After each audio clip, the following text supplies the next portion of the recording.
नमस्कार मित्रांनो, स्वागत आहे तुमचं आपल्या कृषी अपडेट यूट्यूब चॅनलवरती.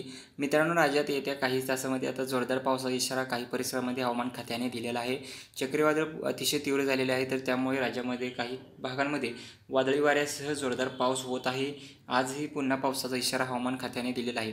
तर आज राज्यातील मित्रांनो, छत्रपती संभाजीनगर, त्याचबरोबर पैठण, बीड, जामखेड, करमाळा, नगर, माजलगाव, जालना, परळी, केज, अहमदपूर, लातूर, पेठ, बार्शी या परिसरामध्ये विजांच्या कडकडाटासह वादळी वाऱ्यासह पावसाचा इशारा हवामान खात्याने दिलेला आहे. येत्या अवघ्या काही तासामध्ये या परिसरामध्ये पावसाची शक्यता आहे. त्याचबरोबर लातूर, उदगीर, देगलूर, तुळजापूर, सोलापूर, पंढरपूर, वडोज, विटा, जत, सांगली, राजापूर, रत्नागिरी या परिसरामध्येही वादळी वाऱ्यासह जोरदार पावसाचा इशारा हवामान खात्याने दिलेला आहे.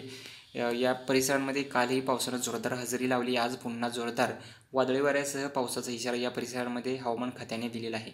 यापुढील अंदाज पाहण्यासाठी चॅनलला सबस्क्राईब करा. धन्यवाद.